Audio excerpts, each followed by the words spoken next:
Ladies and gentlemen, it's time for... It's the Real Jonathan Smith Show on Indy's Sports Ticket, 1430 AM and 99.5 HD2. What's going on? It's the Real Jonathan Smith Show here on Indy's Sports Ticket. Got a lot planned. For today's show. Oh, man, coming up at 11, I've got some great audio on just the development of Anthony Richardson. Makes me feel way better about how he has progressed over these past couple seasons. That is coming up at 11 o'clock sharp. But I want to start with an Indianapolis Colt that's been here a little bit longer, right? I wouldn't say he's been around the block, but I believe he's going into his 5th year in the NFL. I want to start with Jonathan Taylor. Now, look, to be fair, I've been critical of Jonathan Taylor. I think he's overrated. With that being said, something that's good can still be overrated. For example, if you came to me, you said, hey, Jonathan, I think Remember the Titans is the best football movie ever. I would be like, that's you. You're clearly overrating that movie when there are other football movies out there like the original Longest Yard and Any Given Sunday that are better than Remember the Titans. But anyway, I digress. Now, I'm not the biggest Jonathan Taylor fan, but after hearing this minute-long part of his press conference from yesterday, I think I'm going to have to change my tune a little bit on Jonathan Taylor. Take a listen to all of this just great conversation from Jonathan Taylor when he was doing media after Colts practice yesterday. Number one, you just got to chill, chase a championship. For me, I think that's for me personally, and I'm sure as a team, everyone is. That's just something that I don't have on my resume yet. That I've seen a lot of people celebrate, and I've spoken to some people who, seen the confetti fall, and it's a feeling that they can't describe. So I want that feeling too. I'm sure the rest of the team does as well. You spoke about the rest of the running back room and what you saw from them last year and during camp so far. With Zach Moss now gone this year, are you expecting to have that increased workload that you kind of saw earlier in your career, or did you kind of like the split that you got to have last season? I'm expecting to do whatever Shane asked me to do, because whatever it takes for us to win a championship, that's what I'm willing and able to do. Like I said, that's something that I haven't added to my resume yet, and I'm just going to try to do my part in order to make that happen and to make it a reality. What about this team makes you think that you guys can win a championship? Number one, I think it's just the advantage that we have with a lot of the same guys coming back on offense and defense. So a lot of times when you have a team that can come together, camp is where you kind of come together and you mesh.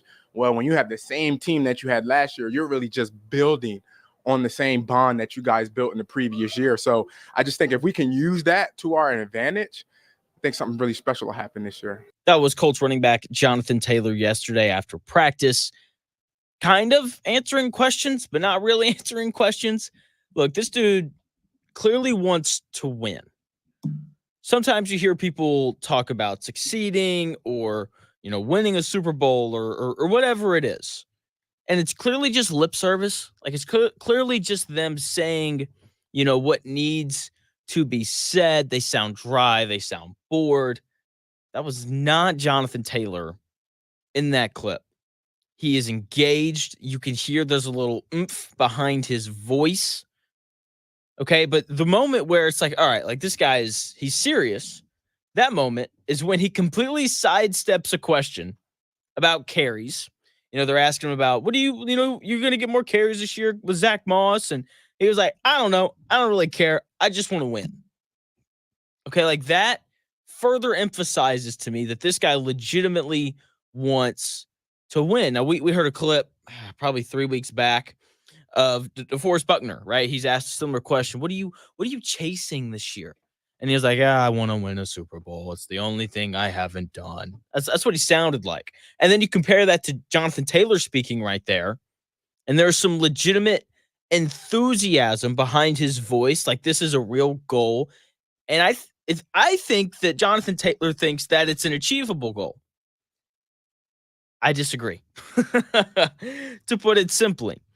And I think that his logic is really flawed, especially what he was talking about at the end year, right? They ask him, what's like, why do you think this team can win a Super Bowl? And he does this whole long spiel on how, because everybody's back and and the chemistry is going to be great. And usually teams mesh during training camp, but we've already meshed. And so we're building and yada, yada, yada. Sorry, not true. Yes, team chemistry. It's an important thing. It can make good teams play better than what they are, can make bad teams be average. Like, it is definitely something that can boost your team, right? Team chemistry is an important thing because if you don't have it, it can really ruin your season. But you have to have more than the power of friendship to win a championship in anything. Okay, when we look at the NBA, I would argue that the team that had the best chemistry in the NBA last year was not the Boston Celtics. It was not the Dallas Mavericks. It was probably the New York Knicks, who got put out in, not even the conference finals. They got put out in the second round by the Pacers. You have to have more than team chemistry and the power of friendship to win a championship in anything. You have to have this thing called talent. Speaking of the Knicks, I know Knicks fans are excited for next year, and NBA fans like myself are very intrigued by this Knicks team because they've got 4 guys that played for Villanova. They're bringing in Mikal Bridges. The chemistry should be pretty good, but here's the thing. I'm not picking the Knicks just because they have good team chemistry. I'm probably going to pick the Celtics to come out of the East. You know why? Because they're ridiculously talented, and that is ultimately what wins games, especially playoff games. And I hear this logic of, oh, well, we've got everybody coming back, so we should be better. I hear this logic all the time in college football. Okay, I hear it all the time. They're like, oh, well, they've got, like they're bringing back, 12 guys and they're all going to be seniors and they're all going to be better. So watch out for them. It's like, yeah, sure. They went 5-7 last year. Do you really think all these guys being a year older is going to take them from being 5-7 to all of a sudden being like 11-1? Probably not. Okay, probably not. And we're going to see that this year. Like, I know there are a lot of analysts that are pretty high on Oklahoma State because Oklahoma State in the college football world is returning more starters than anyone else in the country from last year. Oklahoma State is returning 20 of their 22 starters from last year, which is unheard of in this, modern landscape of college sports where everybody just wants to get into the portal as quickly as possible. Okay? So people are going to be super excited about Oklahoma State. They went 10-4 last year, right? So it wasn't like they were a bad team. And since Texas and Oklahoma are no longer in the Big 12, Oklahoma State's probably going to be the favorite to win that conference, which means they're likely to make the college football playoff, which is cool. It's great. Great for them. But here's the thing. They aren't going to win a title. Say, Jonathan, how do you know that? They're bringing back all these people. Team chemistry, the power of friendship. No.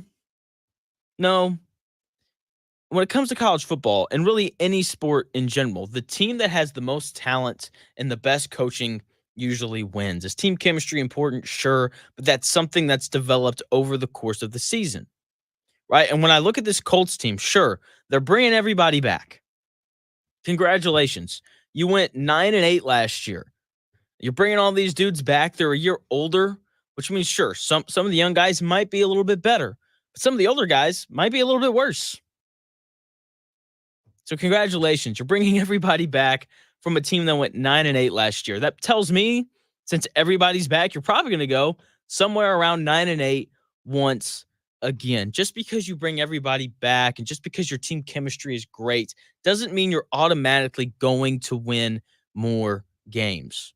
Going back to this college football analogy, Oklahoma State returning 20 of 22 starters from last year. They'll probably be good because they went 10-4 last year. But I can tell you right now, I'm probably going to pick Ohio State, Alabama, or Georgia to win the national championship this year. You say, hey, well, Jonathan, why? Because they have more talent and they have better coaching. That's what wins games, not team chemistry like Jonathan Taylor wants to believe. Great. You're bringing everybody back. You went 9-8 last year. You're bringing a bunch of average players back. The Colts' only chance of potentially winning a Super Bowl this year is for Anthony Richardson to hit his max level, which probably won't happen because he played 12 quarters last year, and there is a learning curve to playing quarterback in the NFL. Having team chemistry is great, like the Colts have. They clearly have that. Whenever guys stand at the podium, it seems like everyone likes one another, and there's good camaraderie in every position group, which is nice. But you got to have the talent, and the Colts don't have that. And a large part of that is because of Chris Ballard and his inability or lack of a willingness to be aggressive. Over the weekend, the Tennessee Titans added another good player that will contribute to them winning games this year. The Tennessee Titans went out and they signed Quandre Diggs, free safety. One of the two guys that I wouldn't have minded for the Colts to go out and sign to play free safety for this team, because the Indianapolis Colts are in desperate need of a free safety. So the Titans go out, they sign Quandre Diggs. Now, I will defend Chris Ballard's ability to draft players. One thing I will not defend, though, is his lack of aggressiveness in signing free agents.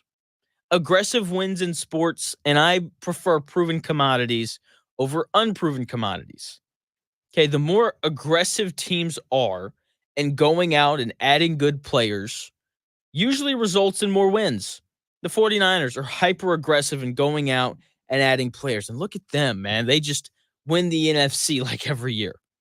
Okay, the Los Angeles Rams, and when they went on their Super Bowl run, they traded draft picks away for proven commodities. They went out and they signed free agents. Proven commodities are better than unknown commodities. They just are. And this is a simple concept that Chris Ballard, for whatever reason, we like our guys.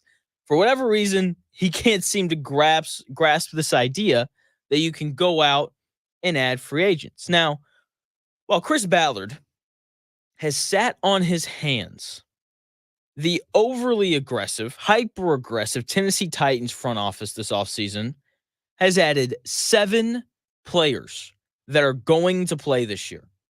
They've added Calvin Ridley, a guy that the Colts probably should have added, Tyler Boyd, guy who's had a long career in Cincinnati, playing well. I'm going to butcher this name. Chidobe Awuzie, a really good starting corner. Tony Pollard, Lloyd Cushenberry, their new starting center. L'Jarius Sneed, one of the best corners in the league. And Jamal Adams. And now they're bringing in Quandre Diggs. That is 7 players that are going to make an immediate impact on the Tennessee Titans and their ability to win games. The Tennessee Titans undoubtedly got better this summer, okay? And if you don't believe me, just go look at their depth chart from last year and look at their depth chart for this year. It is significantly better. Meanwhile, the Colts added Raekwon Davis, who hasn't even practiced yet because he's got some blood pressure issue thing going on.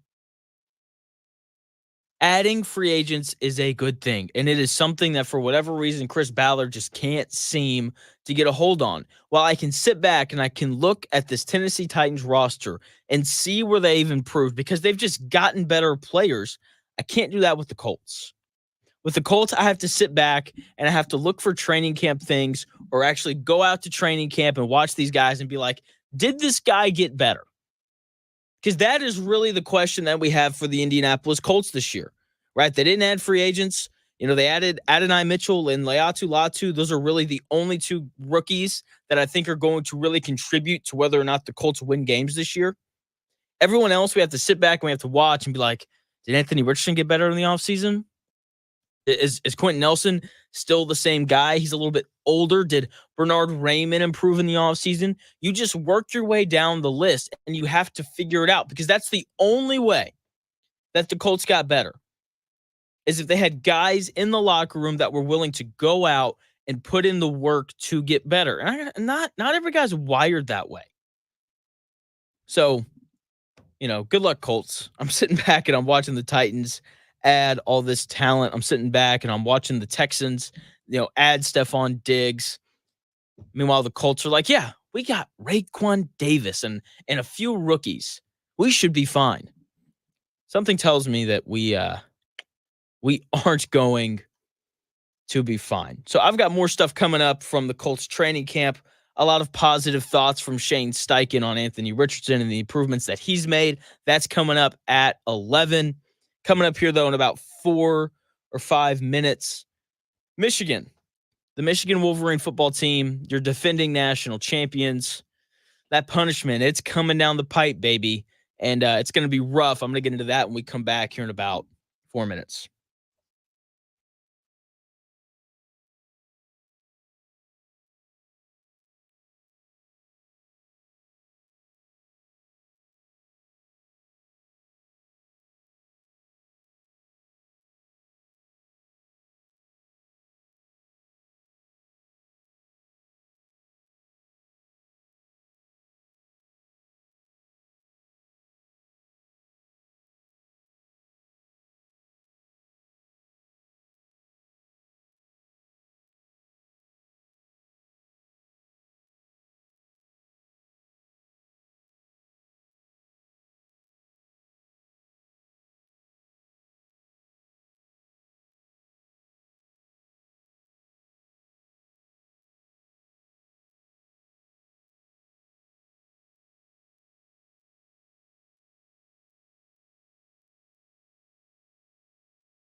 The best takes, stories, and entertainment. It's The Real Jonathan Smith Show on Indy Sports Ticket, 1430 AM and 99.5 HD2. The Real Jonathan Smith Show here on Indy Sports Ticket. Thanks for tuning in, no matter how you're tuning in, whether that's via 1430 AM live on the radio. Maybe you're listening on that Indy Sports Ticket app, which you can download wherever you get your apps, the App Store, the Google Play Store, wherever. Maybe you're watching live on Twitter. Or maybe you're watching on the best platform, YouTube. Head over to YouTube, Indy Sports Ticket, subscribe, join the chat, all those fun things. Coming up at 11, I've got some audio steichen on how Anthony Richardson has progressed and how he's looked so far in this training camp. Can't wait to get into all that coming up here in about 40 minutes. Right now, though, the Michigan Wolverine football team, they are a hot button topic, and they were last year as well for pretty much the exact same reason. Okay, there was video. They had, an assistant coach on a Central Michigan sideline trying to steal signs and doing all of these different things. And look, no one can deny it. The Michigan Wolverine football team cheated. They did. There's no way around it. The NCAA, they have conducted their investigation. They're starting to write these drafts. There's deleted text messages, in the college football world, man. It's, they are upset. Oh my goodness. I can't believe that Michigan cheated. Vacate all the wins. Vacate all of them, I say. Okay. Here's the list of things that Michigan did. 5 coaches committed level 1 violations. I got to be honest, don't know what a level 1 violation is. I just know that that's the worst kind of violation that you can commit. That includes guys like Jim Harbaugh, Sherrone Moore, Michigan's new head coach, and their offensive coordinator from last year. He deleted like 52 different text messages with Stallions, the guy that was on the Central Michigan sideline during a game. And it's just, like I said, it's all bad. There is no good here. There's nothing good here. Okay. They apparently illegally scouted teams 58 times in the last 3 years. That's insane. Okay. And like I said, people are just outraged by this. Vacate all the wins, they say. They cheated. They cheated so hard. We would never cheat. That's not true. All these teams are figuring out some way, shape, or form to cheat. That's what everybody does. Everybody's looking for that competitive advantage. Okay, like they are. Like that's the thing that they are looking for. Okay, they want every single advantage that they can get. We've seen teams in every single sport do this. Okay, like that's just kind of the way that the sports world works. Okay, teams cheat. It's just kind of the way that it goes. And here's what happens. Teams cheat, and then we forget about it. Like, sure, go ahead. Vacate all the wins from Michigan, including that game that they won against Eastern Carolina 30-3. Yeah, Eastern Carolina really had a shot there.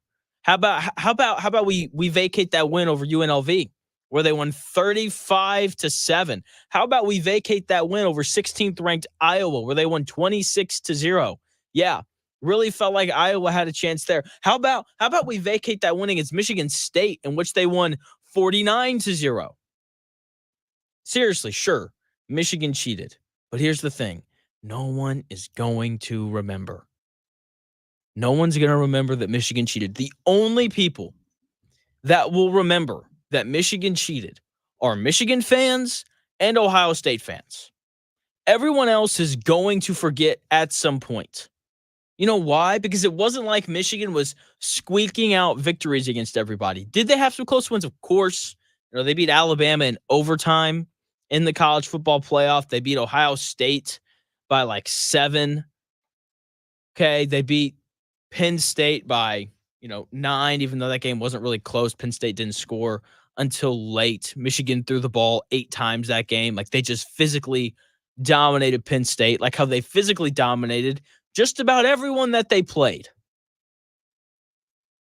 Okay, like that was a dominant football team last year. And when we think back, in 3, 4, 5 years, we're going to be like, geez, man, that 2023 Michigan team was really good because they were physical. They had a first-round player at quarterback in J.J. McCarthy. And when you have that and a bunch of other NFL guys, because they had a bunch of dudes get drafted, when you have that, like, you're going to win a lot of games. And they were nasty. They were. Like, there's a reason why the Chargers hired Jim Harbaugh. There's a reason why Jim Harbaugh took the San Francisco 49ers to a Super Bowl. Was that like a little over a decade ago? Seriously. It's almost like when you have a good coach and a good quarterback and a bunch of NFL talent, you win a bunch of games. It wouldn't have mattered if they stole signals or not. Would the outcomes of games been a little bit different? Maybe, but Michigan still probably would have won a lot of them. And once again, no one is going to remember that this happened unless you are a Michigan fan or an Ohio State fan. That's just the way that these things work. Most people don't remember Spygate with the New England Patriots. I do because I'm a Dolphins fan, and everything that the Patriots do wrong, trust me, I remember. To quote Kurt Warner during the Spygate era, quote, "It's as if they were in the huddle with us." And yet, we don't talk about that. We don't remember that. We don't discredit Tom Brady for winning that Super Bowl. We don't. In fact, those of us who argue him as the GOAT, we throw that 7 Super Bowl stat, around like it's candy on Halloween. That's the go-to. Okay, only Colts fans and Patriots fans remember Deflategate. Let me ask you something. If the footballs had properly been aired up, would that game have mattered? Like, would it have mattered? The answer is no, because the Patriots won 41-6. Okay, but for some reason, we were all just so outraged by it after it happened. It's like, no, they ran the football for like 300 yards. Okay, I don't think it mattered that the ball was a little flat. Okay, and guess what? We don't talk about it anymore. Deflategate. In fact, if I remember correctly, that led to another Tom Brady Super Bowl. And people like me who defend Tom Brady as the best quarterback ever, we throw that stat out there. 7 Super Bowl rings. You can't really argue with it more than any other NFL franchise. No one remembers Deflategate except for Colts fans and some Patriots fans. Okay. Do you guys remember that the Houston Astros literally stole signs like 4 years ago? You know what no one talks about anymore? The fact that the Astros stole signs with a camera like 4 years ago. That's not that long ago. And we don't address it anymore. The Boston Red Sox did the same thing in 2018. You know what we don't talk about? We don't talk about how the Red Sox stole signs and won the World Series in 2018. We don't talk about it. People forget. That's just the way that this stuff works. We move on. And that's what's going to happen with this Michigan football team. Everyone is going to move on. Now, for the next calendar year, we're going to be outraged. Like, oh my gosh, they cheated. Who would have won the title last year? Ohio State fans out there are going to be like, they cheated. We totally would have won the title last year. Ohio State fans, your quarterback was awful last year. You guys weren't going to win anything. Even if Michigan hadn't cheated, you weren't going to beat Michigan. They were just better than you. Okay, that's the thing with that Michigan football team. They were so incredibly dominant, fast on defense, first-round quarterback, NFL running back, multiple NFL-level offensive linemen, NFL-level wide receiver. Like, they were loaded with talent. So did they need to cheat? No, but they did anyway, because that's what everyone does. Everyone is cheating. Okay, before it was legal to pay players, there were teams out there doing that. The only team in college football that's not cheating is probably Clemson. And Clemson has had this very quick fall from being one of the most dominant college football programs in the country. Like, yeah, no, we aren't gonna cheat anymore. And so all of a sudden now, look at them. They've very quickly fallen. They're not even the best team in their conference anymore. It's Florida State. Okay. No one is going to remember that Michigan cheated. Is it terrible? Yeah, sure. Of course it is. Are they going to vacate the wins? Yeah, sure. Probably. But guess what? It doesn't matter because we aren't going to remember, and people like me, kids like me in 5, 10 years, 20 years, 30 years, if someone brings up the 2023 college football season, my first words aren't going to be, oh, Michigan cheated that year. That I promise. That won't be it. My first words will probably be something like, geez, man, J.J. McCarthy, like he was good, and Michigan, they didn't even need him. They just ran the football on everybody, and there was nothing that anyone could do about it. They just bullied people. And Jim Harbaugh led that team extremely well, and then he got up out of there. Okay, that is what the memory of that team is going to be. It's not going to be this whole cheating scandal stuff. I can promise you that.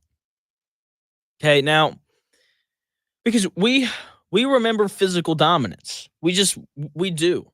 And I'm hoping that that's the thing that we remember with Leatu Latu, Colts first round pick, 15th overall, first defensive player off the board. Leatu Latu continues to have a good camp. Every time someone is asked about him, they have nothing but good things to say.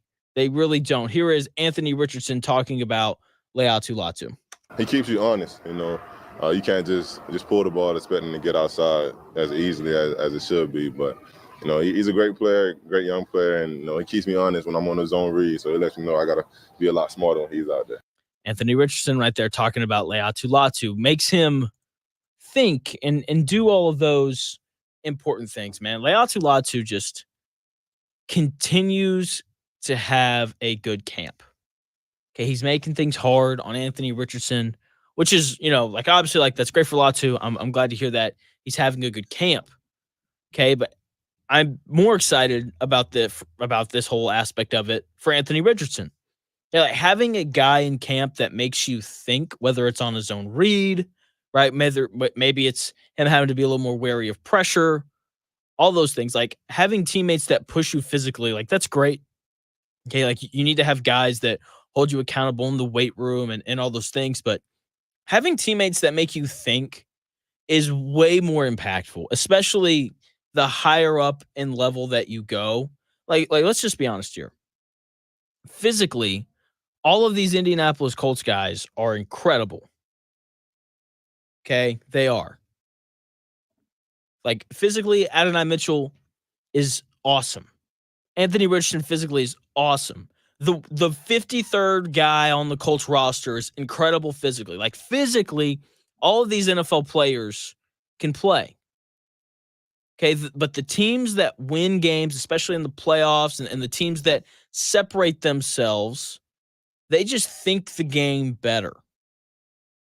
Really, like that's what they do. They think the game so much better than the teams that they beat. When you listen to former members of the New England Patriots dynasty, Julian Edelman, Rob Gronkowski, Danny Amendola, Tom Brady, if you ask them why they used to beat everyone, it's because they were smarter than everyone else. That is what they'll tell you.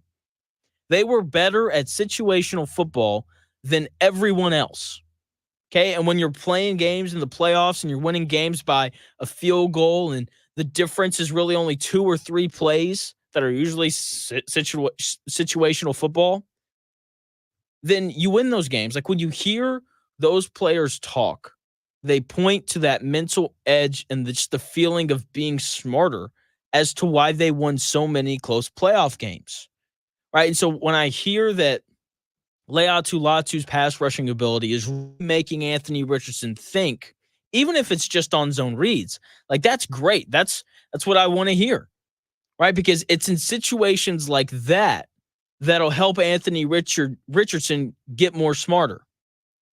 Right now, physical ability is important, and you know Anthony Richardson has that, and Leatu Latu definitely has that based off of everything that I've heard. But being able to think through the game, that is really what separates good teams and great teams. I've got more on Leatu Latu and his impact on training camp when we come back here in about 4 minutes.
Oh no, stomach issues again? Stomach issues? Who are you? Your pancreas. I could be the real reason for your diarrhea, gas, bloating, stomach pain, or loose oily stools. I thought it was my stomach. People often do, but any of these symptoms could mean having a condition called exocrine pancreatic insufficiency, or EPI. With EPI, the pancreas doesn't release enough enzymes to break down food, but EPI is manageable. Use the symptom checker on identifyepi.com and speak with your doctor. That's identifyepi.com. Sponsored by AbbVie. The smarter way to clean your floors. It's time to make the swap. Swiffer Power Mop. Introducing the new Swiffer Power Mop, the all-in-one tool that gives you a mop and bucket clean in half the time. The solution's built right in, so no heavy bucket, and the pad has hundreds of scrubbing strips to get deep into grout.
Unadulterated sports talk with unfiltered takes. It's the real Jonathan Smith Show on Indy Sports Ticket, 1430 AM and 99.5 HD2. The real Jonathan Smith Show here on Indy Sports Ticket. I got a text from my father-in-law there during the break on my Michigan take there on how no one's going to remember that they cheated. So, it doesn't really matter. And he made, a great point. Just saying that, like cheating needs to hurt. Like we remember the White Sox or the Black Sox 1918 because the punishment was really severe and all those things. And this is another area where I have an issue with NIL. So no matter what the NCAA does to Michigan, like they're going to be fine. Okay. If they reduce the number of scholarships and all those things, like they'll just be like, that's fine. That's just, we'll just take the NIL money that we have and we'll be able to pay those guys more because we have less people to give the money to. So, this is, part of the issue with NIL. Like when teams get in trouble, they can just buy their way out of it, which, this is the life that the NCAA signed up for. So, kudos to them, I guess.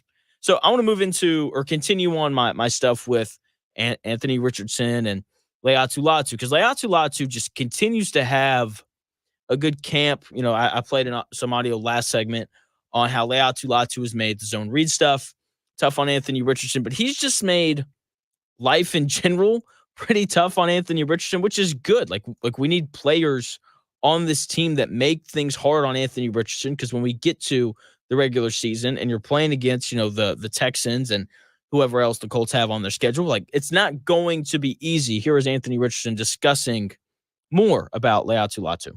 Yeah, man, his hips are very mobile. We did some testing, and he's definitely showed that off. And then just getting around the edge, man, it's like, man, like I'm trying to get there, hit the receivers in stride, but he's there in my face, so he's trying to make a play. But I'm glad we got him in practice just so I can get used to stuff like that.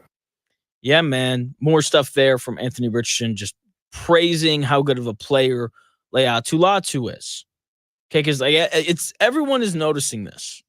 Okay, he's in Anthony Richardson's face often, apparently, according to Anthony Richardson there. Bernard Raymond is having trouble blocking him in one-on-ones. Braden Smith had a clip where he's only faced Latu like once or twice, but he's like, yeah, man, he looks good. Grover Stewart speaks positively about him. I mean, look, like part of it's concerning, right? Because it's like, geez, like we can't block a rookie. That's not good, right? So it's like maybe this offensive line isn't as good as we all think that it's going to be. But on the other side of it, it's like, hey, this offensive line can't block our rookie edge rusher. We got him under contract for, at least the next 4 years, probably the 5th year as well. The Colts will probably pick that up if Leatu Latu continues to play at this high of a level going forward. And this is always one of my thing about edge rushers. And why I don't think sacks is always a proper metric to look at for how good they're playing. Okay, I'm a big pressures guy, right? Are you just around the quarterback? Are you making him move off of his spot? Are you making him leave the pocket? Are you knocking him down? Like that pressure stat, I think, is a little more revealing as to who the best rushers in the NFL are. Okay, because sometimes like you come around the edge and you make the quarterback step up and then there's a defensive tackle there. So did you get the sack? No, but you're the one who caused it because of the pressure that you supplied off the edge. And Grover Stewart, he was, of course, asked about Leatu Latu, what it's like playing next to him down there in the trenches. And here's what Grover Stewart had to say about Colts rookie Leatu Latu. I say, man, the addition of Latu, man, is just great because I see he always back there in the backfield. And I told him, I was like, man, keep bringing that edge, bring it to me, get me some more sacks. And like the pressures, man, that'll be great on the back end too, man. More interceptions and making the quarterback moving uncomfortable. That was Grover Stewart talking about Leatu Latu, saying he's, quote, always in the backfield. And that's what we want. That's what the Colts need. Okay, like there are a lot of good edge rushers on this team. Daiwa Dangbo, Kwity Paye, Taekwon Lewis, right? We can keep working down the list. But if they could have a dominant guy, that would really take this defense to the next level. And look, Grover Stewart is exactly right. If you supply more pressure on the quarterback, whether that's from the edge or up the middle, it's more sacks, it's more interceptions, because you're just causing the quarterback to worry about more than just where the DBs are. Okay. And look, like that all sounds awesome. I hope that Grover Stewart is right, because if this defensive line isn't great, like if this defensive line is good, the Colts are going to give up a boatload of points. They are, because the back end of this defense is terrible. Okay. I talked about the Titans signing Quandre Diggs earlier in the program. The fact that the Colts haven't gone out and added a free safety, whether it's, Justin Simmons, that's the guy that they should go get, given that he's 27 and one of the better free safeties in the NFL. That's who they should go get. The fact that they haven't is borderline malpractice from Chris Ballard, because they clearly need help on the back end. Anyway, I got off track there. My bad. The defensive line, they have to be great, because this back end of this defense is awful. It's terrible. It's, Warren Sharp ranked it the 4th worst in the league. It's bad. It is among the worst in the NFL. And look, the NFL, it's a passing league. And if you have a secondary this bad and this young, right? Because I think that's really the concern with the Colts, is like Juju Brents is only in his 2nd year. Is he really going to be able to do this at a high level consistently? Like these are questions that have to be answered. The only guy on the back end of this Colts defense that I think people have faith in is Julian Blackmon. And the more I hear things coming out of Colts camp, apparently Julian Blackmon's the new best safety in the NFL. Like apparently he's just everywhere making all these plays, which is nice. It's nice to have a guy like that on the back end. But those other 3 spots, the other 2 corner spots and, that free safety spot, they're major question marks. And because of that, this defensive line has to be great. EJ Speed, Zaire Franklin, they're fine. Okay, I don't think they're going to win a game for the Colts, but I don't think that they're going to lose a game for the Colts either. They're good. They're solid. They're, like I said, they're fine. But this defensive line has to be great in order to make up for the lack of talent and ability in this Colts secondary. And if this defensive line isn't great, then they aren't going to stop anyone. They're going to really struggle in that department. So hopefully everything we're hearing about Latu is true. Shane Steichen is set to make a decision here midweek about how much the starters are going to play on Sunday in the Colts' first preseason game. That's right. Preseason football. We got preseason games on Thursday night. Colts preseason game, obviously, on Sunday. We are 5 Sundays away from officially the official NFL season. I can't wait for it. It's going to be great. And now, while Anthony Richardson has gotten a ton of attention during this, Colts training camp cycle, as he should. He's the young quarterback that we've only seen 84 passes from, so he should get a lot of the attention. Joe Flacco could potentially play a big role for this team if Anthony Richardson is unable to stay healthy. And, I was advocating for Justin Fields in the offseason to be the backup, just because he's also mobile and all those important things. But I don't think the offense is really going to change that much if Joe Flacco has to play for the Colts. Here is Colts quarterback Anthony Richardson talking about Joe Flacco and just the impact that he's had on him so far through this Colts training camp. Man, Joe's like almost 20 years older than me, but it's great having him in the room. He's a veteran guy that knows a lot of ball. He's been around a lot of ball. And, just asking him questions about like certain things, whether the safety moves this way, what would he do? He's just like, man, just play. It's just football. I just play, make a play at the end of the day. So it's great having Joe in the room. He's going to get the ball downfield. Oh, yeah, man, yeah. Gotta rock it up for on, man. So I definitely compete with him in practice sometimes with a deep ball.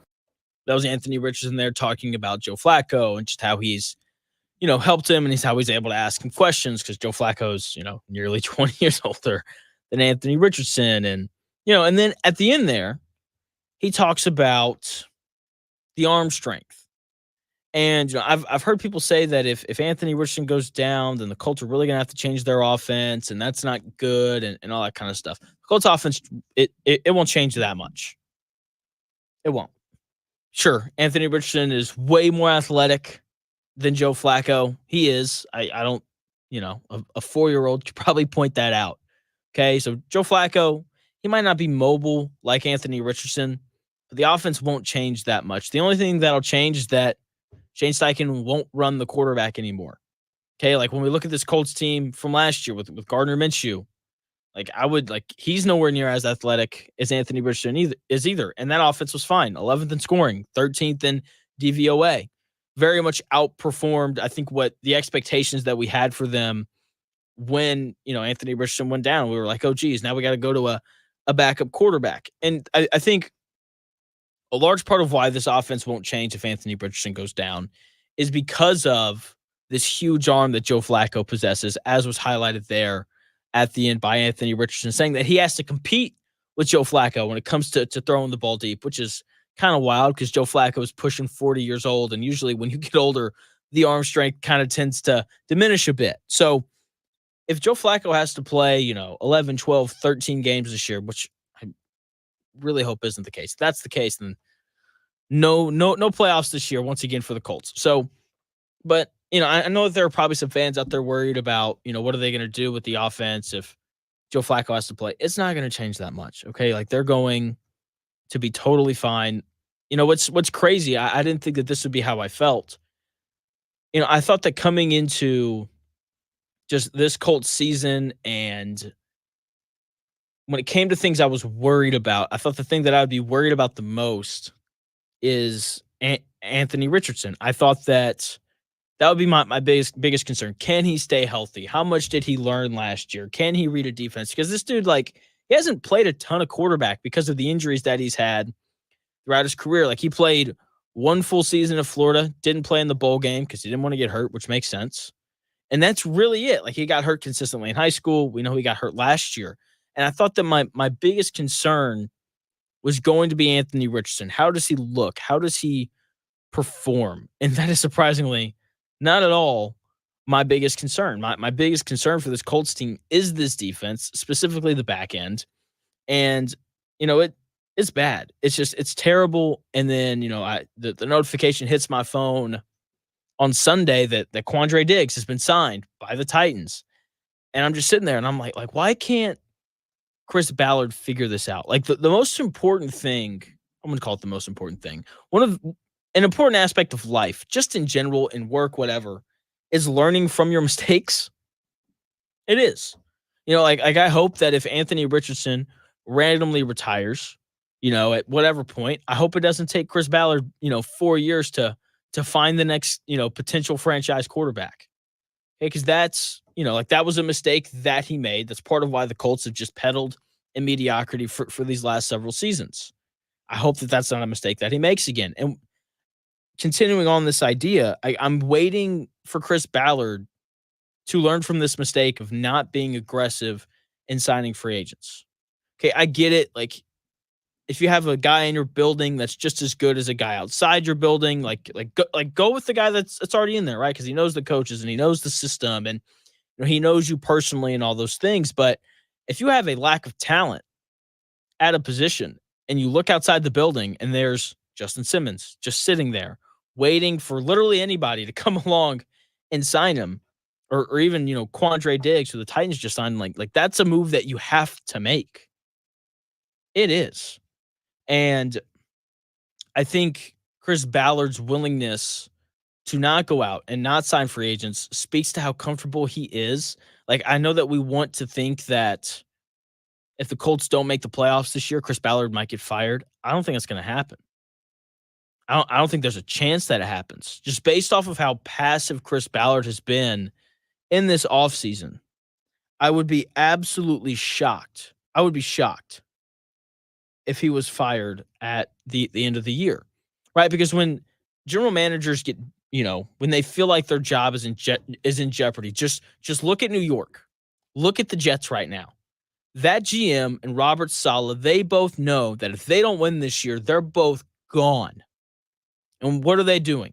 They're doing everything they can to make Aaron Rodgers happy because they know that Aaron Rodgers is their ticket to keeping their jobs. Okay? That's what desperate guys do. That's what desperate general managers do. They do whatever they can to win and to just see if they can hold on for another year because those checks are really nice. And I'm sitting back and I'm looking at Chris Ballard, and I don't feel like he's doing that. And I felt like if he thought that his job was on the line, he would be way more aggressive in going and getting a Quandre Diggs like the Titans did, or a Justin Simmons. This lack of urgency from Chris Ballard, if you don't like Chris Ballard, I would say it's alarming for you because he's not getting fired at the end of this year. I think that if there was a chance of that, he'd just be behaving in an entirely different manner than what he is.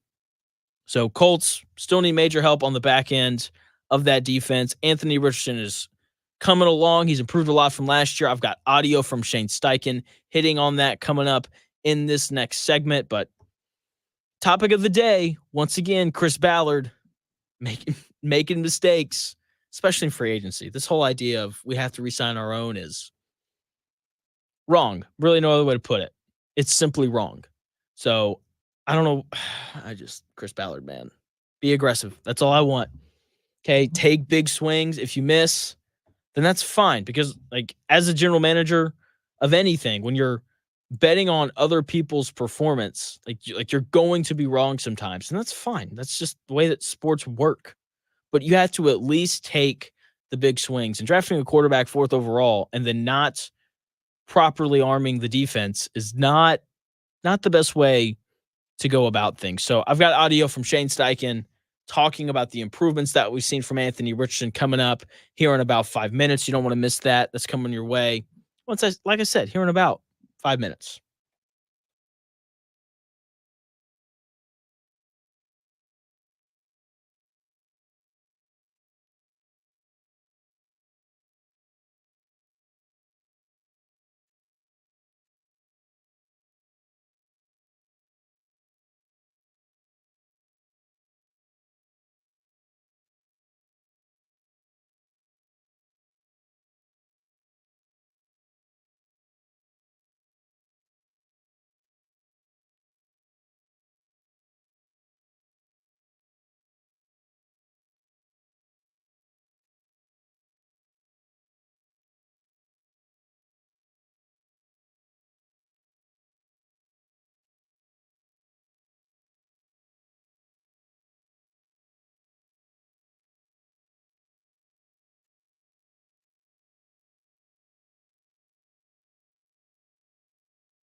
and gentlemen, it's time for...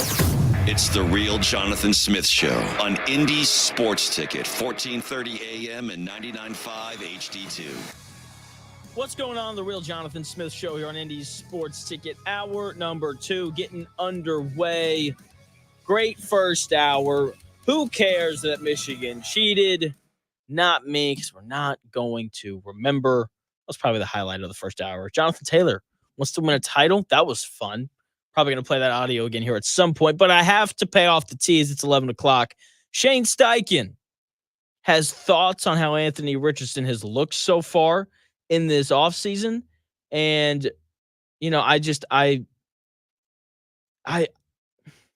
it comes to Shane Steichen, his audio is so terrible to play. I hate playing it because he never says anything. Like he does, but he doesn't. And, you know, it's just easier if I say it. When it comes to Shane Steichen, you know, he was asked about how Anthony Richardson has looked so far. And, you know, it's like, he's looked good. You know, he's gotten better at all these different things. He's making checks at the line and doing these important pre-snap things. Okay. And look, whenever we hear that, you know, Anthony Richardson is playing well, we always need to take it with a grain of salt, because here's a reminder. This is against a bad NFL defense.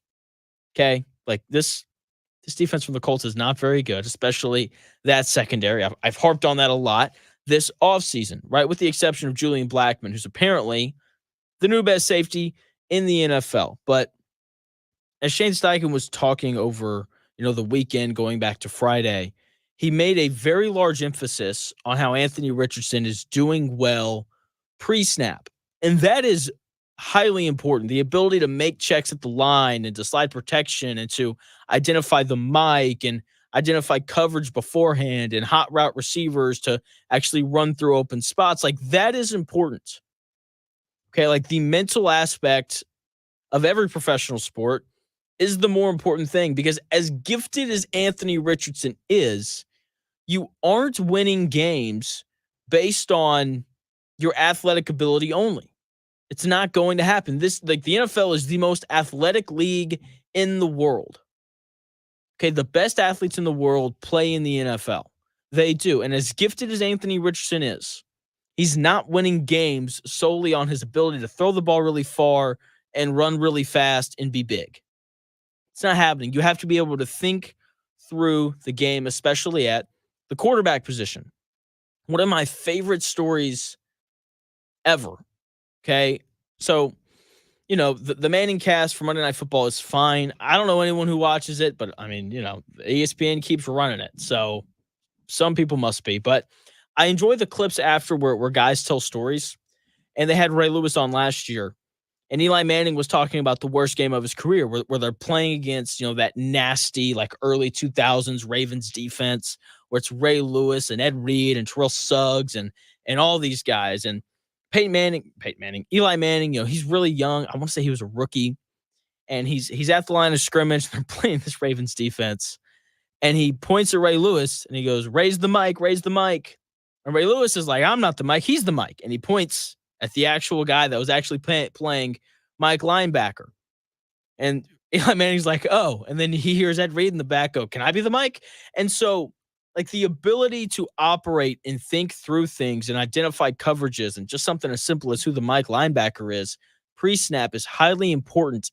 And it's nice hearing that Anthony Richardson has kind of learned how to do that, because this isn't a guy who's played a ton of quarterback. He didn't play a ton at Florida. He didn't. Okay, he played one full season. That was it. And he played a few other games here and there. He played 12 quarters last year, only threw 84 passes. Okay, this is a guy who hasn't played a ton of football. So the ability to see and read things pre-snap is important, and it's nice knowing that Shane Steichen has seen him do these things.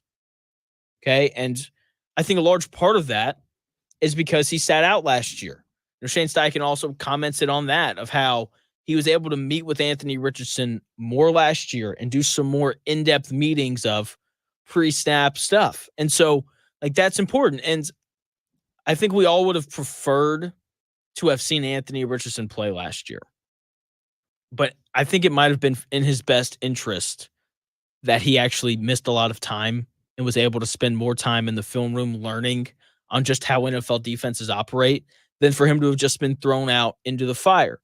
And there are several quarterbacks who have succeeded after sitting out for a season. Patrick Mahomes, Jordan Love, Aaron Rodgers. Okay, those are the best examples, obviously, but just because you don't play your rookie year doesn't mean that you're doomed your second year. Okay, now obviously that's not the case for all of them. There are guys who have sat out for a year, Desmond Ridder, and then they're terrible. Okay, in Richardson's case, though, I think this was the best thing for him because he just hasn't played a ton of football in his life. He's only 22.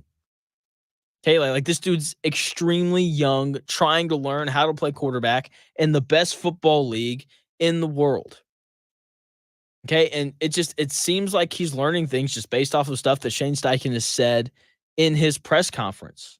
And that's the way that it should be because he's young. Like, look, I'm 24 years old. I'll be 25 in December. And I meet with my boss. Every day I'm walking into his office and he's throwing me a tidbit here. I'm coming to him with different things that I've learned because this is just kind of the way that it works for young people. Okay, like you have to take time with them to really disciple them into being, the quarterback that you want them to be, or for me to be the radio host that Mike wants for me to be. Okay, and there is true value in sitting back and watching. Okay, there is. Like for me, I think one of the best things for me and personally in my own career is I sit 5 feet away from Dan Dockich and I watch him do a 3-hour show every single day. And so I'm learning different ways to do things. I am. It's incredible. So there's value in Anthony Richardson having sat out last year and just having the opportunity to watch a guy in Gardner Minshew who had played for Shane Steichen previously. There was value in Anthony Richardson just getting to sit in the film room with these different guys and getting to watch how defenses in the NFL work. There is so much value in that. You can learn so much just through watching. Now, eventually you have to go out and do it. And that's hopefully what Anthony Richardson does this year. And I think that he will. He sounds incredibly comfortable just at the podium.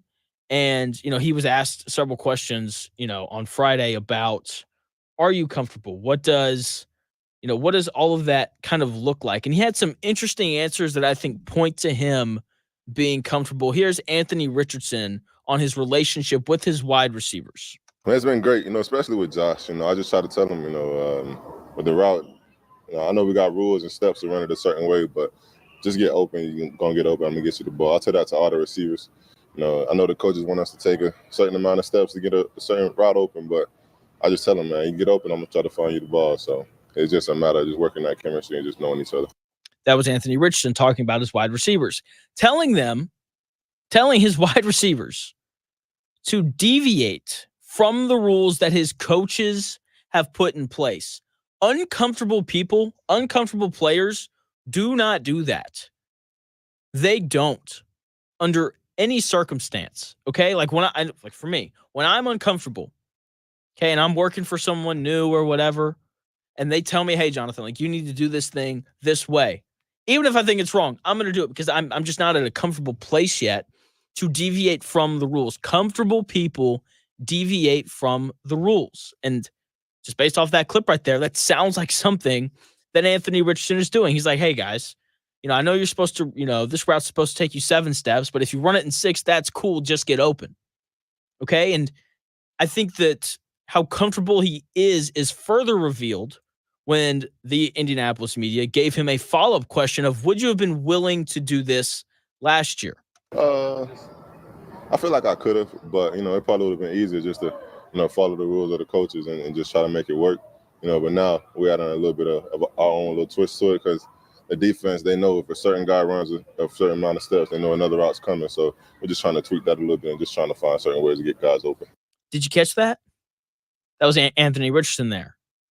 He could have told his receivers last year to deviate from the route pattern a little bit to just get open, but he didn't. Sounds like he wasn't super comfortable last year, but he's more comfortable this year, which isn't surprising. Okay, anytime you don't do something in a new place that you can do, it's likely because you're uncomfortable. Okay, look, I hate, that's a strong word. I dislike going over to someone's house for the first time. I feel awkward. Okay, I'm very out of place. I'm very uncomfortable because you don't know where anything is. I hate asking the question, excuse me, where's your bathroom? Right? Especially when I've got a day changer coming. Okay. It's the worst. You don't know if/where you're supposed to take off your shoes. There are just a lot of unknowns, and that can be uncomfortable. It can prevent you from doing things that you normally would. Sounds like Anthony Richardson wasn't fully comfortable last year, which makes sense. New offense, new coaches, new teammates, new place. I'd be willing to bet Anthony Richardson had never been to Indianapolis before he got drafted here. There's a lot of newness, and that can just kind of throw someone off of their game, and it can prevent them from doing things that they normally do. And it seems like Anthony Richardson is just a lot more comfortable this season, and he spoke to that on Friday. It's definitely easier to manage our offense now. I'm a lot more comfortable with the calls when Shane's calling them. And then just looking at the defense, I'm able to scan the defense a lot longer and just check out what I'm gonna have in a certain place. So I'm definitely a lot more comfortable in the offense, and I want to plan on continue to get more comfortable in it. That was Anthony Richardson saying that he is much more comfortable in the offense. There are two things that pop out in that clip. The first thing is he's more comfortable with Shane Steichen in the way that he calls plays. That's important.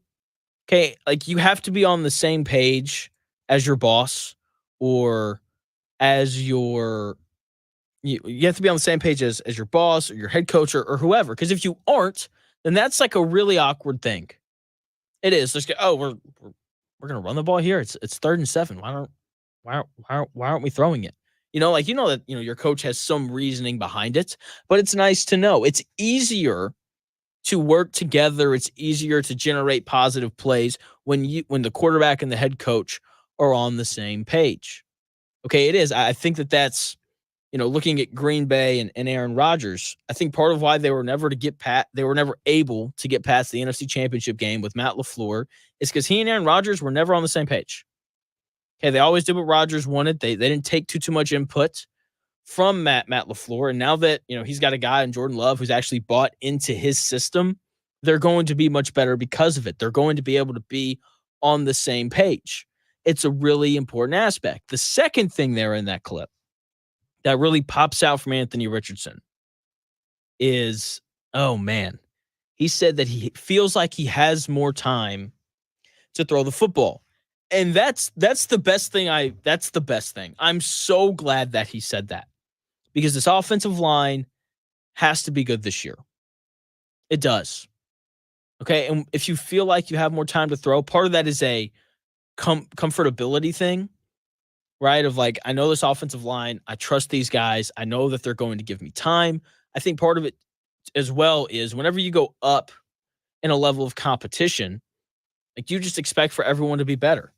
You expect for the game to be faster, and so you expect for defensive linemen to get to you just a little bit quicker, right? So having the confidence in the offensive line, especially in training camp against a good Colts defensive line, because this Colts defensive line is good. There's a reason why they were third in the NFL in sacks last year. There's a reason why they were 5th in pass rush win rate. It's because this defensive line is very, very good. Okay? So Anthony Richardson, comfortable behind this offensive line. He's getting more comfortable with his wide receivers, telling them to deviate from some of the rules of route running that they have within that Colts organization. And that, to me, points to a good season incoming from Anthony Richardson. Okay? It is so hard to do a job when you're uncomfortable. It just is. Okay? Like, you ever go on a first date and you're sitting there and you're sitting across from, this guy or this girl, and for whatever reason, you're just not comfortable. And so it's just awkward and the conversation is hard and it's not fun. Right. But for whatever reason, you agree to go out on, like 2 or 3 more dates. And by the 4th date, you're both comfortable with each other and things just flow way easier. Having guys that are comfortable is so incredibly important. And Anthony Richardson's comfort is a sign, I think, of good things to come. He's comfortable in the offense. He's comfortable with Shane Steichen. He's comfortable with this offensive line. He's comfortable with these wide receivers. And he should be, because it's year 2. Okay, he's had an entire season in a locker room with these guys working on, really everything from route patterns to audibles and checks at the line and all that fun stuff. So a comfortable Anthony Richardson is hopefully a sign of good things to come. Seriously. Another sign of good things to come is Jonathan Taylor clearly wanting to win a title. He's highly adamant about it. I've got that audio when we come back here in about 4 minutes.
More winners, more often. It's the real Jonathan Smith Show on Indy Sports Ticket, 1430 AM and 99.5 HD2. The real Jonathan Smith Show here on Indy Sports Ticket. Thanks for tuning in. No matter how you're tuning in, whether that's via the Indy Sports Ticket app, which you can download wherever you get your apps. Maybe you're listening in your car, 1430 AM, watching on Twitter at _ Jonathan Smith to watch there. Also follow us at Ticket 1430, or maybe you're watching on the YouTube page, Indy's Sports Ticket. Head over there, subscribe, check out what we got going on over there on the YouTube page. Now, Jonathan Taylor, I've been hard on, but he had some good comments that I have come to respect from. I believe he made these comments on Friday, and I love it. I love everything he has to say here. This guy clearly wants to win, okay, on a Colts team that, you know, guys have been asked this question a lot of, what are you chasing this year? And it's like, I want respect, or I just want to have a good year, or whatever it is. Not Jonathan Taylor. This guy clearly wants to win. Number one, you just got to chase a championship. For me, I think that's for me personally, and I'm sure as a team, everyone is. That's just something that I don't have on my resume yet, that I've seen a lot of people celebrate, and I've spoken to some people who, you know, seeing the confetti fall, and it's a feeling that they can't describe. So I want that feeling too. I'm sure the rest of the team does as well. You spoke about the rest of the running back room and what you saw from them last year and during camp so far. With Zach Moss now gone this year, are you expecting to have that increased workload that you kind of saw earlier in your career, or did you kind of like the split that you got to have last season? I'm expecting to do whatever Shane asked me to do, because whatever it takes for us to win a championship, that's what I'm willing and able to do. Like I said, that's something that I haven't added to my resume yet, and I'm just going to try to do my part in order to make that happen and to make it a reality. What about this team makes you think that you guys can win a championship? Number one, I think it's just the advantage that we have with a lot of the same guys coming back on offense and defense. So a lot of times when you have a team that can come together, camp is where you kind of come together and you mesh. Well, when you have the same team that you had last year, you're really just building on the same bond that you guys built in the previous year. So I just think if we can use that to our advantage, I think something really special will happen this year. That was Jonathan Taylor talking about winning a Super Bowl. He clearly wants to win one, and I've been critical of Jonathan Taylor. I think he's a little overrated, but, you know, something can be good and still be overrated. That's very much a thing. This statement, though, not overrated. Love everything that he said here.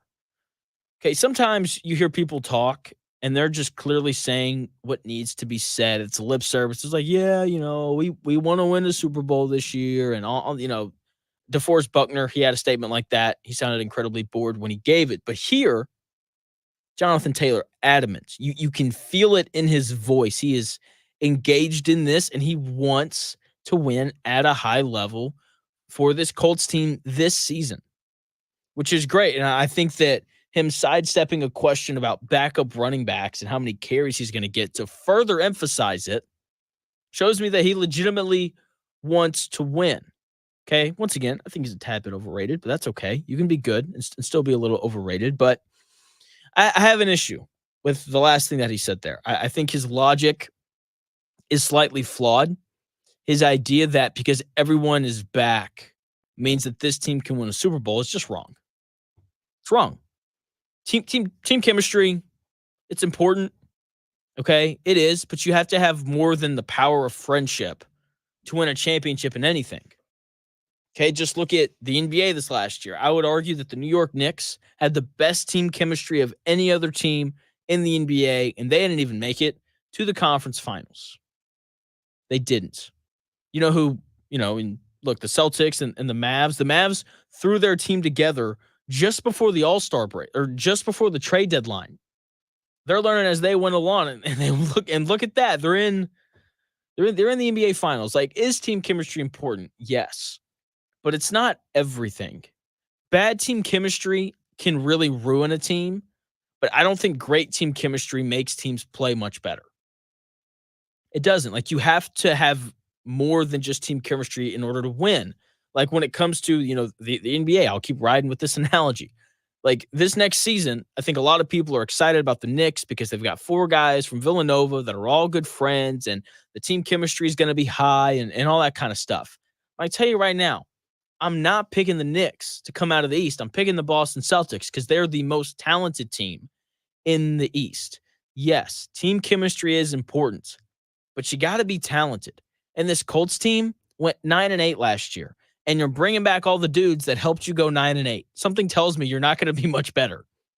Okay, and this is logic that I hear all the time in college football. And, as that is quickly approaching as well, you're going to hear people talk about Oklahoma State, who is returning 20 of 22 starters from last year, which is unheard of in college sports. Like that is clearly a program in a good place if they're having that many guys willing to come back. They went 10-4 last year, and they're potentially going to make the college football playoff and win the Big 12 because Texas and Oklahoma are no longer in the Big 12.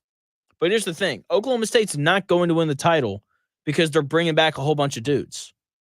They aren't. You say, well, Jonathan, why not? Because Ohio State, Alabama, and Georgia all exist, and they're all more talented than Oklahoma State. Okay, yes, team chemistry. It's an important thing, but that's something that gets developed over the course of the season. Jonathan Taylor said it in that clip right there. Teams mesh and kind of build that chemistry during training camp, which is happening right now. Team chemistry is great. It's important. If you don't have it, it can derail your season.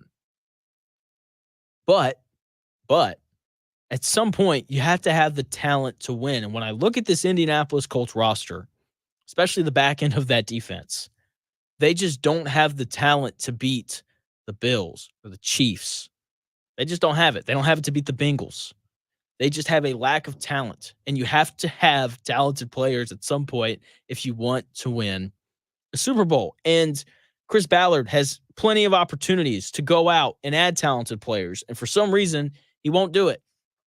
Meanwhile, Tennessee Titans are like, we will take every talented player that we can get. The Tennessee Titans signed Quandre Diggs, free safety, a major position of need for the Indianapolis Colts. They go out. The Titans signed Quandre Diggs. While I will defend Chris Ballard's drafting, especially along the defensive line, I will not, under any circumstance, defend his lack of aggressiveness in signing free agents. Aggressive wins, man. Aggressive wins in sports. The 49ers are hyper aggressive. They go out. They look to add players. They trade up in the draft. They make trades during the season. They traded for Chase Young at the end of last year. Okay? Aggressive wins. When the Los Angeles Rams won their Super Bowl, they traded away a ton of first-round picks for Jalen Ramsey and Matthew Stafford. Like, they went out, they were aggressive, and they brought in good players. And, this might be shocking to some people, but if you're aggressive and you bring in more good players to your team, then you are likely to win more games. Okay? You have to be aggressive in going and acquiring talent. And that is simply a concept that Chris Ballard just can't seem to grasp. Okay, while Chris Ballard has sat on his hands, this hyper, ultra aggressive Tennessee Titans front office that wants things to work with Will Levis has been aggressive this offseason, and they've brought in 7 players. They have brought in 7 players that are going to contribute to their ability to win this year. While Chris Ballard has done nothing, the Tennessee Titans have added Calvin Ridley, a player that the Colts should have tried to add. Tyler Boyd, a player that I wouldn't have been upset if the Colts had added. Chidobe Awuzie, a starting corner, definitely a player that the Colts should have looked to add. Tony Pollard, that's a good backup running back right there. Lloyd Cushenberry, who's a center. L'Jarius Sneed, who's one of the best corners in the NFL. Jamal Adams, and now Quandre Diggs, 2 guys that are really going to beefing up the back end of that secondary.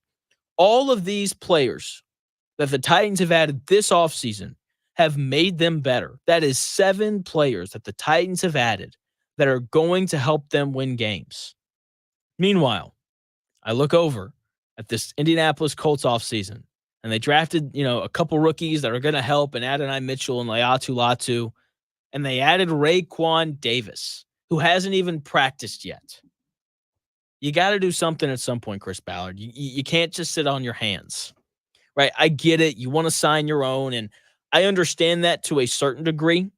Okay, like if you have a guy in your building that you believe is just as good as a free agent, then cool. Don't sign that free agent. Keep the guy that you drafted. Keep the guy that is familiar with, the team and the organization and the coaches. That makes sense to me. But when there are players available on the market that are better than what you currently have and you can afford them, then you should probably go and get them. Like Justin Simmons is still just sitting there.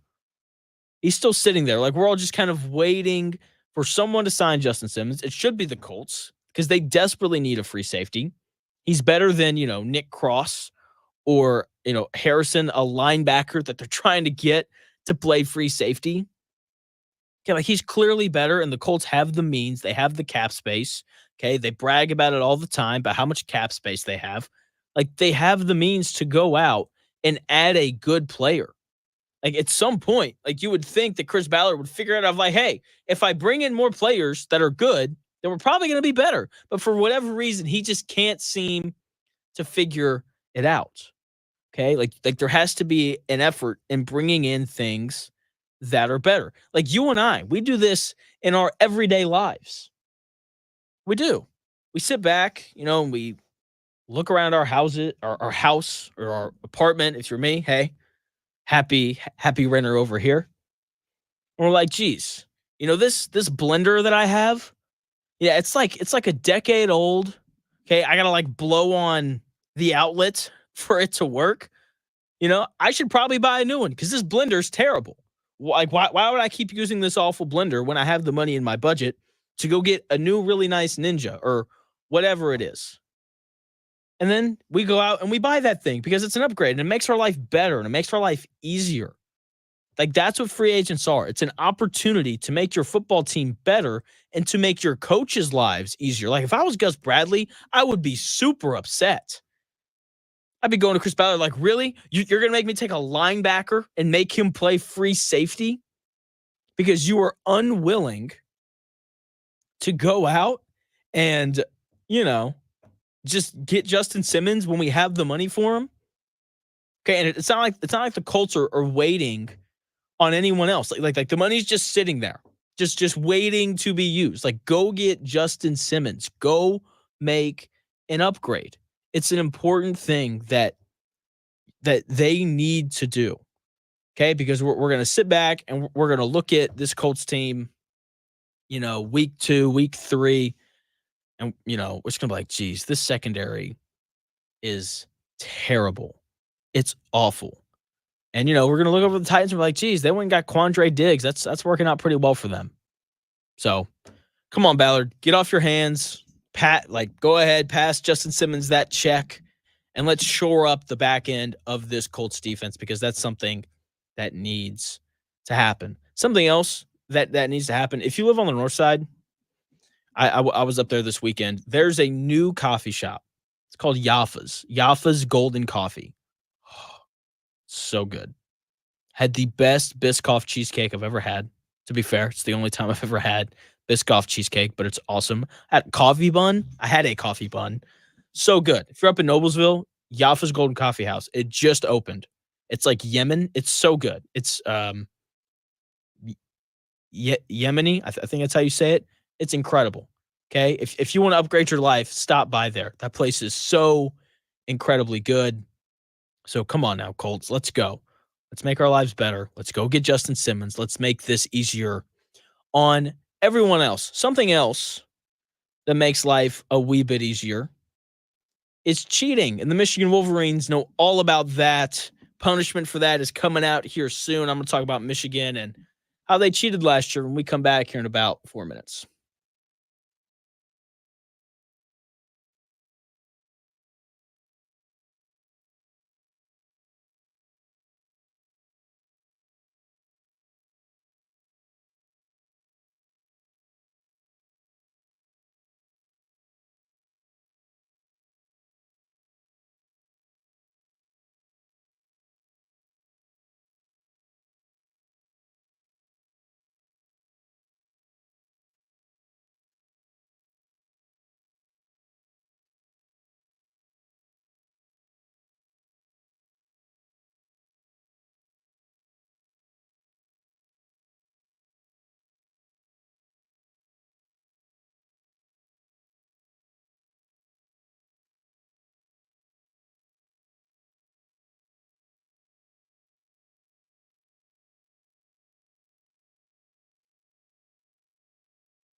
Often imitated, never duplicated. It's the real Jonathan Smith Show on Indy Sports Tickets, 1430 AM and 99.5 HD2. The real Jonathan Smith Show here on Indy's Sports Ticket. Wrapping it up here before I pass the microphone over to Dan Zockett. You'll be live on the air from noon to 3.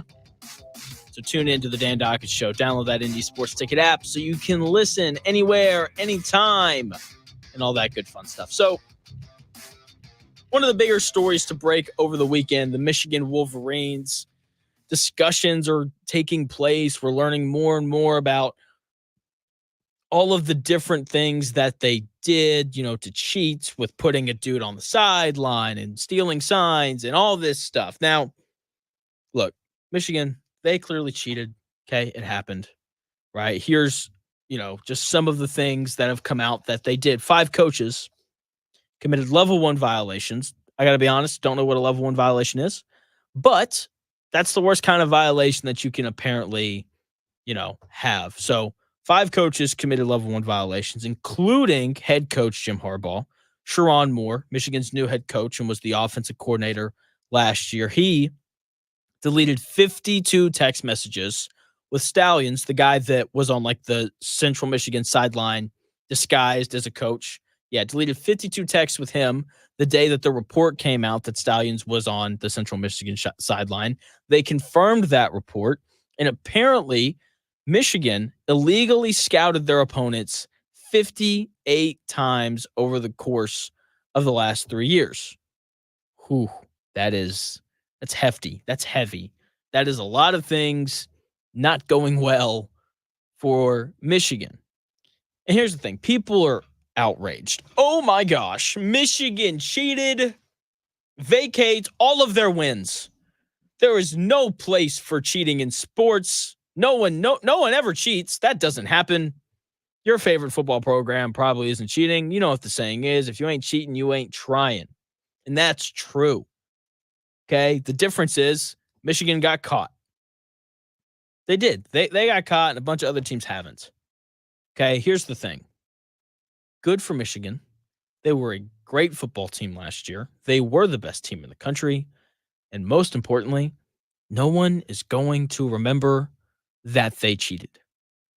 Okay, we're going to talk about it over this next calendar year.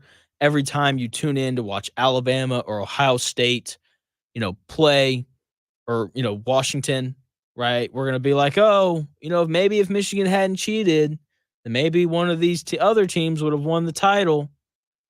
We're going to hear a bunch of conversation around that over the next calendar year, which is normal, right? Because we overreact to everything. But eventually, we are going to forget. The only people that are going to remember that Michigan cheated in 2023 are Michigan fans and Ohio State fans, because Ohio State fans are tuned into everything that Michigan does. Okay, everyone else is going to forget at some point. Okay, in 5 years, I'm going to be sitting around a table with my buddies. We're going to be hanging out, and, we're going to do what guys do. We're going to start naming old college football players. But, hey, do you guys remember Blake Corum at Michigan, man? He was good. He's having a good year now with the Chargers or whatever. Okay? We aren't going to remember that they cheated. We aren't. Because that's just the way that things work. And also, it's not like Michigan was an undeserving champion. Okay, they were the best team in college football. They were. They were just better than everybody. Okay, they had several guys that got drafted. They had a first-round selection at quarterback. Okay, they were bigger, nastier, more physical. They pushed teams around. They played Penn State and only threw the ball 8 times. Okay? They were just physically better than everyone. And whether they knew your signs in the plays you were going to call or not, it would not have mattered because they crushed a lot of the teams that they played. Are we really going to vacate their win against Iowa, in which they won 26-0? Okay, are we really going to vacate their win against Purdue, where they won 41-13? Are we really going to vacate their win against IU or Michigan State where they won 52-7 and 49-0? Are we really going to vacate their win over Nebraska where they won 45-7? Okay, they crushed everybody that they played. They beat Washington 34-13. Are we really going to sit here and tell me that it would have mattered whether or not they had the signs or not? Because I'm going to tell you that it wouldn't have when you dominate in that type of fashion. They had NFL players all over their roster, and that defense was nasty. It was the best in the country. It was. Sure, Michigan cheated, but once again, we aren't going to remember. Okay? No one remembers Spygate with the Patriots. We don't talk about it. Okay? And yet we throw around, like, we don't discredit Tom Brady's Super Bowl that year. We don't. Even though Kurt Warner's quote on it is pretty great. Quote, it's as if they were in the huddle with us. We don't remember it. We don't talk about it. We just remember that Patriots team being great. And we don't, discredit that Super Bowl from Tom Brady. Only Colts fans and Patriots fans remember Deflategate, which is the dumbest thing ever because the Patriots won 41-6, and it wasn't because, the footballs were deflated. They won 41-6 because they were just better than the Colts were that year. Okay? The year after the Astros stole signs and we found out about it, guess what? People talked about it all the time. If you tuned into any sort of Major League Baseball broadcast, it was, I can't believe that the Houston Astros would steal signs like that. That World Series, they shouldn't have won. Yada, yada, yada. But guess what we don't talk about anymore? The fact that the Astros stole signs. We found out that the Red Sox did it in 2018 when they also won the World Series. And guess what we don't talk about? The fact that the Red Sox stole signs in 2018. Okay? People forget. Okay? So sure, the NCAA, they can vacate the wins. They can do all that they want to. But at the end of the day, people are going to forget. And when we think back on that 2023 college football season, we aren't going to talk about the sign stealing. We aren't going to talk about the cheating. We're going to talk about how good that Michigan team was, because that Michigan team last year was good, and they were the best team in the country. No way around it. Okay? They were physically better than everyone, and Jim Harbaugh is a great head coach. Clearly. That is what we will remember about that 2023 Michigan team. Not this year, okay? They have to go through their parade where they rip them to shreds. Okay, oh, how dare they cheat? Like every other team in the country isn't cheating in some way, shape, or form. And here's the other thing. I want to pivot a little bit here to NIL because I think this is a really important aspect of it. The NCAA, they're going to come out. They'll probably strip scholarships. They'll be like, instead of 35 or however many you get, I don't know the number. Instead of, I guess you're allowed to have 85 scholarship players on your team, but you only get to offer like 35 every recruiting cycle. So, they'll be like, instead of 35, you get 25, which in some ways is actually going to help Michigan. Because now, instead of distributing, 35 scholarships worth of NIL to incoming freshmen and transfers, it's now 25. So that's more money for all of those guys. Okay? Because of NIL, Michigan's not going to go anywhere. They aren't. That's just kind of the way that this stuff is going to work now, with just the amount of money flowing through these programs. Okay, speaking of money, Colts are paying Leatu Latu a decent-sized check to get after the quarterback and just to make things hard on opposing defenses. And Anthony Richardson, he is experiencing this firsthand. Okay, apparently Latu is making things tough on him with making the zone read play work. He keeps you honest, you can't just pull the ball expecting to get outside as easily as it should be. But, he's a great player, great young player, and, he keeps me honest when I'm on his zone read. So he lets me know I got to be a lot smarter when he's out there. Got to be a lot smarter when Leatu Latu's out there, according to Colts quarterback Anthony Richardson right there. It's important. Okay, and look, Leatu Latu is clearly having a good camp. I've got more clips of Grover Stewart and Anthony Richardson talking about how well he's playing. But I think that the best part about Latu having a good camp is that it stretches and pushes Anthony Richardson. Okay, like things need to be hard on Anthony Richardson because that's how you get better. Okay, like no one gets better at anything if they're playing on easy mode.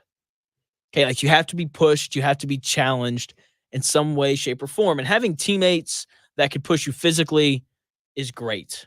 All right, it is, but having teammates that make you think is so much more impactful. Right? Because let's be honest, at the NFL level, physically, all these dudes can play. Okay, like the 53rd guy on the Colts roster is incredibly gifted from a physical standpoint. Physically, all these guys can play. Okay?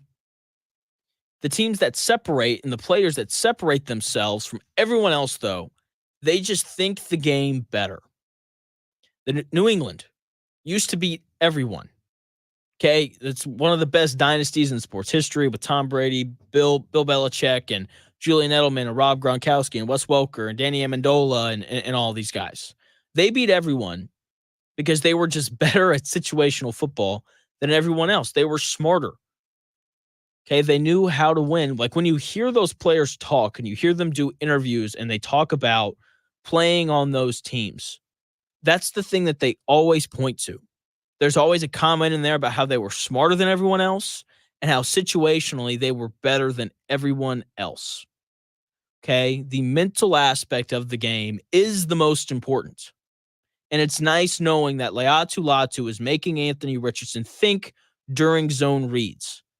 Right? Because if he's making him think, then that's going to help Anthony Richardson get more smarter. Now, physical ability is important. And, Latu undoubtedly has that. Right? And so does Anthony Richardson. It's the mental side of things that has to be developed, especially for young players. Because if you're drafted in the first round, physically, you probably have whatever it takes to play. The question is, are you smart enough to last in the league? And it seems like every time there's a press conference, we get more and more audio on how Latu is physically ready to contribute. Here's Anthony Richardson with more thoughts on Latu. Yeah, man, his hips are very mobile. We did some testing, and he's definitely showed that off. And then just getting around the edge, man, it's like, man, like I'm trying to get there, hit the receivers in stride, but he's there in my face, so it's trying to make a play. But I'm glad we got him in practice just so I can get used to stuff like that. That's Anthony Richardson talking about how Latu is consistently in his face, right? And look, when you hear that, part of you is like, let's go. We got an edge rusher in the first round who seems like he's going to make some sort of impact immediately. But then there's the other part of you that's like, oh, geez, Latu, a rookie's winning on the edge every time. Is Bernard Raymond going to be okay? Can he actually block? I'm glad that Latu is playing well because I have faith in this offensive line. It's their third year together. They were good last year. They weren't great, okay, but they were good enough, especially with a guy like Anthony Richardson back there who's going to move around, okay, and extend play so your offensive line doesn't have to be as great. But I think the offensive line is going to be fine. They're going to be capable. Anthony Richardson spoke earlier and mentioned that he feels comfortable behind this offensive line, which is really what matters. If Anthony Richardson is comfortable behind the offensive line, then I am as well. It's like, okay, like if he feels great, then that works for me. So hearing that Latu is just consistently living in the backfield is great. Grover Stewart, he made comments about it as well. He seems excited about him. Here is Colts defensive tackle Grover Stewart talking about Latu. I say, man, the addition of Latu, man, is just great because I see he always back there in the backfield. And I told him, I was like, man, keep running that edge, bring it to me, get me some more sacks. And like the pressures, man, that'll be great on the back end too, man. More interceptions and making the quarterback move and uncomfortable. That was Colts defensive tackle Grover Stewart talking about Latu, saying that Latu is always in the backfield, which should lead to the quarterback being uncomfortable, which should lead to more sacks, more interceptions, more movement from the quarterback usually leads to those things. And that's awesome. I hope Grover Stewart is right because this defensive line can't be good, can't be average. It has to be great.